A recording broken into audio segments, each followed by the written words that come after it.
Hello dear students, I am Dr. Vishali Jain, your English teacher, and again I am here with a new poem entitled A Tiger in the Zoo, which is prescribed in your 10th class book First Flight.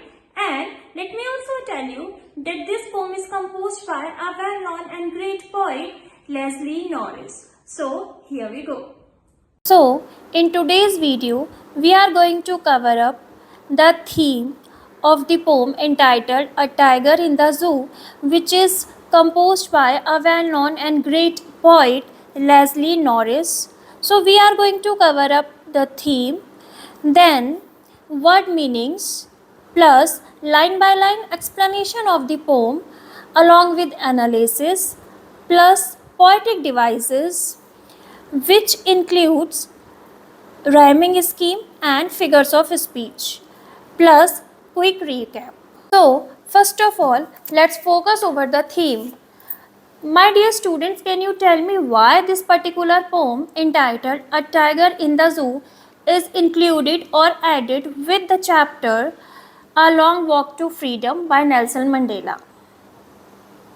Alright, I tell you, देखिए जो theme है इस pome की और इस chapter की that is same means freedom. Nelson Mandela long walk to freedom and a tiger in the zoo, दोनों ही chapter और पोम की जो थीम है वो सेम है and that is freedom. We can say lack of freedom, or we can also say hunger for freedom, or we can also say desire for the freedom is same in both. Like in this poem, A Tiger in the Zoo, the tiger's desire for freedom is expressed by the poet Leslie Norris, and in chapter Nelson Mandela, A Long Walk to Freedom, in that chapter, the black people's desire for freedom was described by Nelson Mandela, right? Now, let's focus over the word meanings. So, in this poem, we do have some words which should be clear in the beginning only. So, number one is stalks. That means follows. धीरे धीरे tiger बहुत धीमी चाल से चलता है. That is called stalks. Then vivid means bright colored. Then pads means paws of tiger. जो tiger के paws होते हैं that is. Then next rage. Rage means anger, गुस्सा. Then next one is lurking. Lurking means to be hidden as to wait for your prey. मतलब जो tiger अपने शिकार हिरन के लिए घास के पीछे छुपता है वो वाला activity. Next snarling. That means warning sound made by the animals, means गुर्राना. Next bearing. That means uncovered. And next fangs means sharp tooth of animals, जो वाइट टीथ होते हैं टाइगर के, that is. Now next is concrete. Concrete means buildings made of brick, cement, sand and water, right. Now last one is patrolling. Patrolling means to guard और vigil. मीन्स जब cars आती हैं petrol fuel add on कराने के लिए, so that is called. Let's focus over line by line explanation plus analysis of the poem. Let me tell you now only that this poem is divided into 5 stanzas consisting of 4 lines each. So it means this poem consists of 20 lines, right? Now see, he stalks in his vivid strips the few steps of his rage on pads of velvet quiet in his quiet rage. So it means यहाँ पर stocks का मतलब है बहुत धीरे धीरे चलना. So the poet Leslie Norris says कि यहाँ पर उस टाइगर को एक्सप्लेन किया गया है जो कि इनसाइड द केज है, जो कि एक जू में केज में बंद है. लेस्ली नॉरिस कहते हैं कि जो टाइगर है वो अपने केज में कुछ कदम चल रहा है धीरे धीरे. On pads of velvet quite, जो उसके पैड्स हैं, जो पैर हैं वो बहुत सॉफ्ट हैं वेलवेट जैसे, और वो शांत तरीके से वहाँ चल रहा है. In his quiet rage. Quiet मतलब शांत और रेज मतलब एंगर. उसके मन में, उसके दिल में गुस्सा भरा हुआ है, गुस्सा भरा हुआ है. इट मीन्स यहाँ पर अपोजिट आइडियाज़ को एक साथ रखा गया है. तो आप मुझे कमेंट सेक्शन में बताइए कि यहाँ पर कौन सी फिगर ऑफ स्पीच है, right? In quiet rage. So see, poet कहते हैं he stalks in his vivid stripes कि जो टाइगर है केज के अंदर the few steps of his cage on pads of velvet quiet in his quiet rage. Cage के अंदर tiger धीमे धीमे कदमों से स्लो स्टेप्स चल रहा है और जो उसके पैर हैं वो वेलवेट के हैं, बहुत सॉफ्ट हैं, बट उसके मन में गुस्सा भरा हुआ है, लेकिन वो मजबूर है इसलिए वो शांत है। Now let's see stanza number 2। He should be lurking in shadow. अब यहाँ पर सडनली हमारा चेंज होता है, यहाँ पर उस टाइगर की बात है जो अपने नेचुरल हैबिटेट में है, राइट, जो फॉरेस्ट में है, in the lap of nature है, sliding through long grass near the water hole where plump deer pass. Plump मतलब मोटा ताज़ा, अच्छा, हट्टा कट्टा, deer pass. So poet Leslie Norris कहते हैं he should be lurking in shadow. He, यहाँ पर ही मतलब टाइगर को रेफर किया गया है। It means my dear students, यहाँ पर पर्सोनिफिकेशन फिगर ऑफ स्पीच का यूज़ किया गया है क्योंकि टाइगर के लिए इट आना चाहिए था, राइट, बट उसको पर्सोनिफाई किया गया है। और लेस्ली नॉरिस कहते हैं कि अगर ये टाइगर जू केज में ना होकर अगर ये टाइगर अपने नेचुरल हैबिटेट में होता, फॉरेस्ट में होता, स्लाइडिंग थ्रू लॉन्ग ग्रास, तो ये क्या करता, लॉन्ग ग्रास, ऊंची ऊंची घास के पीछे छिपकर, लर्किंग मीन्स छिपना, इन शैडो, छाया में, अंधेरे में, घास में, वहाँ पर छिपकर, नियर द वाटर होल।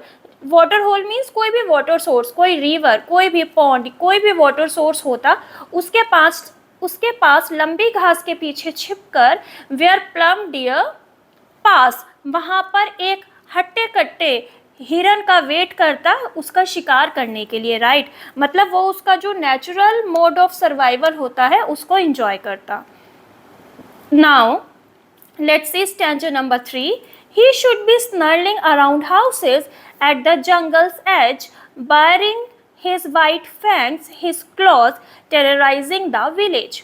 तो यहाँ पर पोइट लेस्ली नॉरिस कहते हैं अगेन स्टैंजा 3 में उस टाइगर का वर्णन किया गया है जो कि अपने नेचुरल हैबिटेट में है, मीन्स जो कि फॉरेस्ट एरिया में है।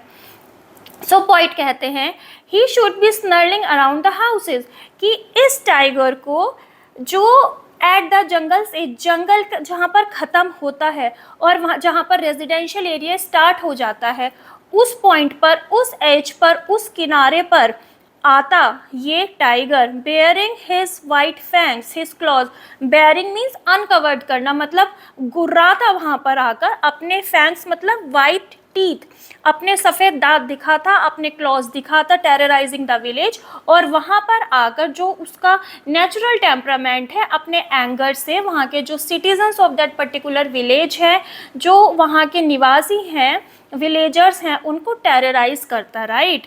सो this is stanza number 3. Let's see once again. He should be snarling around the houses, की अगर नेचुरल हैबिटेट में होता टाइगर, इस जू केज में ना होता, तो ये at the jungles edge bearing his white fangs, his claws, terrorising the village, तो ये टाइगर क्या करता कि जिस पॉइंट पर जंगल ख़त्म हो जाता है वहाँ किनारे पर आता, और वहाँ पर जो इतने भी रेजिडेंशियल एरिया है, वो जो विलेजर्स हैं, वो उस टाइगर को देखते, राइट, तो ये टाइगर अपने सफ़ेद दांतों को, वाइट फैंग्स को दिखाता, अपने क्लॉज को दिखाता, और इस तरह से जो एक भय का वातावरण होता विलेज में। मतलब माय डियर स्टूडेंट्स, यहाँ पर the focus of the poet Leslie Norris is not about the terror of the villagers, right, यहाँ पर उनको डराने में कोई लाभ नहीं है, but the focus is on the freedom of natural freedom of tiger, right. Now see stanza number 4. But he is locked in a concrete cell. Again my dear students, let me tell you now only कि fourth stanza में again यहाँ पर जो एक image है वो है उस टाइगर की जो कि जू के केज में कैद है, राइट, बट लेकिन he is locked in a concrete cell. He मतलब टाइगर को लॉक किया जा चुका है उस कंक्रीट सेल के अंदर जो कि बहुत ही स्ट्रॉन्ग है। His strength behind the bars, bars means जाल जो है, वहाँ पर उस केज में उसकी स्ट्रेंथ को छिपा दिया गया है, एक तरह से वो वहाँ कैद हो गई है। Stalking the length of his cage, अब क्योंकि केज ज़्यादा बड़ा तो है नहीं लाइक फॉरेस्ट, इसकी लिमिट है, तो वहाँ स्टॉकिंग मतलब धीरे धीरे कदमों से जो टाइगर है वो चल रहा है इग्नोरिंग विजिटर्स। और जितने भी लोग टाइगर को ज़ू में देखने के लिए आते हैं, टाइगर उन सबको इग्नोर कर रहा है। अपना अपना उनको वो कोई पावर शो नहीं कर रहा, उनको टेरराइज नहीं कर रहा है, because he is in the mood कि ये उसका हेल्पलेसनेस का टाइम है। दैट्स वाई वो सभी को इग्नोर कर रहा है। और उसने अपने अपने दिल के अंदर एक गुस्सा दबाए बैठा है ये tiger. Now stanza number 5. He hears the last voice at night, the patrolling cars, and stares with his brilliant eyes at the brilliant stars. So my dear students, again यहाँ पर जो इमेज है वो ऐसे टाइगर की है जो जू के केज में कैद है, उसको कैप्टिव बनाया हुआ है। एंड नेस्ले नॉरिस सेज कि ही हियर्स, ही मतलब अगेन यहाँ पर पर्सोनिफिकेशन है। जो टाइगर है वो लेट नाइट को भी जो वॉइस आती है, किस चीज़ की नॉइज़ आती है? पेट्रोलिंग कार्स, जो कि कार्स आ रही हैं अपना फ्यूल ऐड कराने के लिए, या जो पेट्रोल से चलने वाली कार्स हैं जो आती हैं। और ये कार्स किसी पुलिसमैन की भी हो सकती हैं और विजिटर की भी हो सकती हैं, राइट, आ रही हैं। बट ये टाइगर क्या करता है? उन सबको इग्नोर करता है and stares with his brilliant eyes. Brilliant eyes का यहाँ मतलब है जो भी एनिमल्स होते हैं like cat, dog, tiger, lion, जितने भी हमारे एनिमल्स होते हैं, आपने नोटिस किया होगा कि उनकी जो आई बॉल है वो रात को अंधेरे में चमकती है, राइट। तो इसी तरह से वो अपनी ब्रिलियंट आइज से एट द ब्रिलियंट स्टार्स वो स्टेयर कर रहा है, एक टक देखे जा रहा है आसमान में ब्रिलियंट स्टार्स को, मतलब चमकती हुई आंखों से चमकते हुए सितारों को देख रहा है। अपने अंदर, अपने दिल के अंदर, अपने मन के अंदर एक गुस्से को दबाए बैठा है। और जो इंसान ने टाइगर के साथ गलत किया है, उसको जो कैप्टिव बनाया है, उसके लिए जो टाइगर का गुस्सा है उसे अपने अंदर दबाए बैठा है और बिल्कुल शांत है। बिल्कुल शांत, मतलब दिखने में शांत है बट उसके अंदर बहुत गुस्सा है। और वो शांत मन से अपना वहाँ पर जितना भी छोटा सा वो केज है, मतलब हमें देखने में लगता है कि केज बड़ा है, बट एक्चुअली जितना एक टाइगर को सर्वाइवल के लिए ज़रूरी है उससे वो कंपैरेटिवली बहुत छोटा है। तो अपने केज में वो स्टॉक्स कर रहा है, धीरे धीरे चल रहा है। So my dear students, let's have a quick review कि फर्स्ट स्टैंजा में एक ऐसे टाइगर का वर्णन है जो कि जू केज में कैप्टिव बनाया हुआ है। देन स्टैंजा 2 में ऐसे टाइगर को दिखाया है जो कि अपने नेचुरल हैबिटेट में है, अपने फॉरेस्ट में है। स्टैंजा 3 में भी वही टाइगर है जो कि अपने नेचुरल हैबिटेट में है, अपने फॉरेस्ट में है। बट अगेन स्टैंजा 4 एंड 5 में उस टाइगर को दिखाया हुआ है जो कि अपने जू केज में कैद है। इट मीन्स 5 स्टैंजा में से first, 4th and 5th stanza में उस टाइगर को दिखाया है जो कि जू केज में कैप्टिव बना हुआ है, जबकि स्टैंजा 2nd एंड 3rd में उस टाइगर को दिखाया है जहाँ पर जो टाइगर है अपने नेचुरल हैबिटेट में है, जो फ्री है, जिसके पास पूरी फ्रीडम है और जो फॉरेस्ट में है। So let's have a very quick recap now. This poem explains the agony and helplessness of a caged tiger that lives in a zoo. ये पोम हमें बेचारापन और मजबूरी और गुस्सा बताती है ऐसे टाइगर का जिसको कि जू में कैप्टिव बनाया हुआ है। The poem also explains what his life could be if he had been a free animal. और यह पोएम हमें ये भी बताती है कि उस एनिमल की, उस टाइगर की ज़िंदगी क्या हो सकती थी अगर वो फ्री होता, अपने नेचुरल हैबिटेट में होता, अपने फॉरेस्ट में होता, नेचर की लैब में होता। The poet has tried to explain about the condition of animals that are caged by human beings for their own fun. और इस पोम में पोइट ने ये भी बताने का प्रयास किया है कि उन एनिमल्स का क्या गुस्सा होता है और क्या उनकी कंडीशन हो जाती है जिन्हें हम ह्यूमन बींग्स अपने फन के लिए कैप्टिव बना लेते हैं। Further the poem begins with a description of a tiger that is very beautiful and is walking in his little cage. अब हम देखते हैं कि पोम शुरू होती है एक ऐसे टाइगर के वर्णन के साथ जो कि अपने छोटे से केज में धीरे धीरे चल रहा है एंड जो बहुत सुंदर, ब्यूटीफुल है। He has beautiful strips on his skin and has velvet like soft pause, और जिसकी जो स्किन है बहुत ब्यूटीफुल है, स्ट्रिप्स वाली है जैसे कि नेचुरल होती है टाइगर की स्किन, और उसके जो वेलवेट वाले सॉफ्ट पॉज हैं, जो उसके पैर हैं आगे से खुर हैं, वो बहुत ही वेलवेट और कोजी हैं, सॉफ्ट है. But the tiger is not happy and is quite angry about being confined in the cage. But Leslie Norris कहते हैं कि जो टाइगर है वो बिल्कुल भी खुश नहीं है, और उसने अपने अंदर वो गुस्सा दबा रखा है क्योंकि वो एक केज में बंद है. The poet says that if the tiger was not confined to the zoo cage, he would have been hiding himself behind the long grass near some water body. My dear students, यहाँ पर poet कहते हैं कि अगर इस tiger को captive नहीं बनाया होता जू में, तो ये अपने नेचुरल हैबिटेट में होता, लॉन्ग ग्रास के पीछे छिपकर अपने प्रे, अपने शिकार, मतलब जो हिरन है उसका वेट करता, अपना नेचुरल जो इनका मोड ऑफ सर्वाइवल होता है, मोड ऑफ लाइफ होता है, उसको इंजॉय करता. Also he would have terrorized the residents of the villages around the forest area. And क्या करता है ये टाइगर की जो नेचुरली किसी भी वाटर सोर्स के पास जो एक रेजिडेंट एरिया होता है, विलेजर्स होते हैं, विलेजेस होते हैं, वहाँ पर जाता नाउ एंड देन, और वहाँ के जो लोग हैं, विलेजर्स हैं, citizens of that particular village हैं, उनको डराता, टेरराइज करता. But the reality is totally opposite to this. But actually unfortunately this tiger is captivated in the zoo cage, और जो सच्चाई है वो बिल्कुल ही उल्टा है. He was confined in a cage which was made up of strong building material and he was helpless there. Actually ये जो बार है जिसमें इस केज है, जिसमें इस टाइगर को बंदी बनाया हुआ है, ये बहुत ही स्ट्रॉन्ग मटेरियल कंक्रीट से बना हुआ है. He could not show his power to the visitors, therefore never try to terrorize him.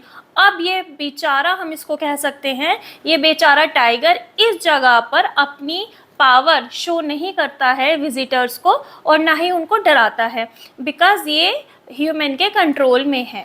The tiger is described as being powerless and agonized by the poet. और इस तरह से पोएट नेस्ले नॉरिस ने इस टाइगर की, captive tiger की जो powerlessness है और इसका जो गुस्सा है उसको दिखाया है. He says that during night also he is alone, hearing the voice of the patrolling vehicles of police and looking at the stars. And रात को भी ये टाइगर क्या करता है कि साइलेंटली आवाज़ सुनता है जो वहाँ पर कार्स आ रही हैं फ्यूल एड ऑन कराने के लिए. वो पुलिस की भी कार हो सकती है और किसी विजिटर की भी कार हो सकती है, राइट.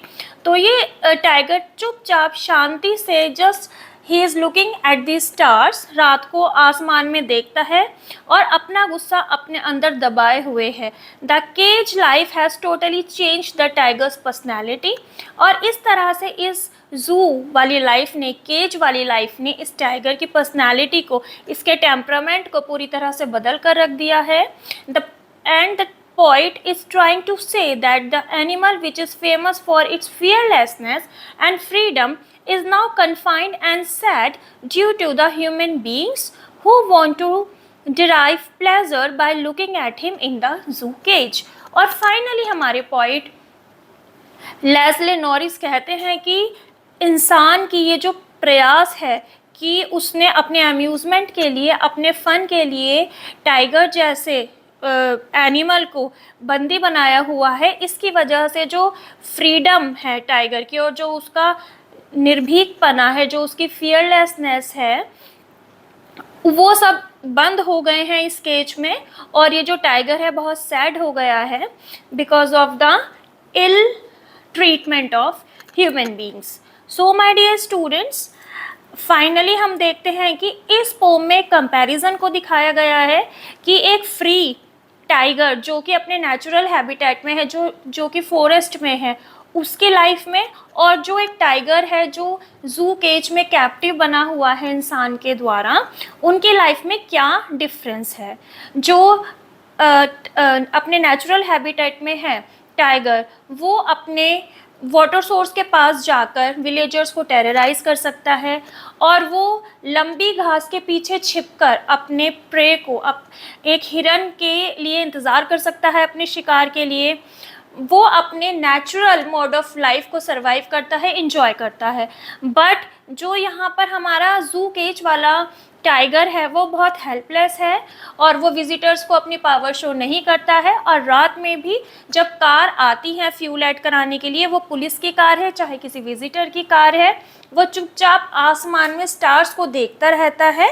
एंड इसमें हमारा जो मेन कॉन्सेप्ट है, जो कोर और सोल ऑफ दी कॉन्सेप्ट है, वो यही है कि यहाँ पर डिज़ायर फॉर फ्रीडम है, hunt for freedom, thirst for freedom, lack of freedom है जो कि एक टाइगर को मिलनी चाहिए। But unfortunately his freedom is prohibited by human being. So finally, we have reached to the end of the class and I hope कि आपको pome अच्छे से समझ में आ गई होगी। And at the end of the video, there are some questions also and you are supposed to answer them just to have an idea that how much do you know about the poem. So until the next video, keep learning and be safe. Thank you.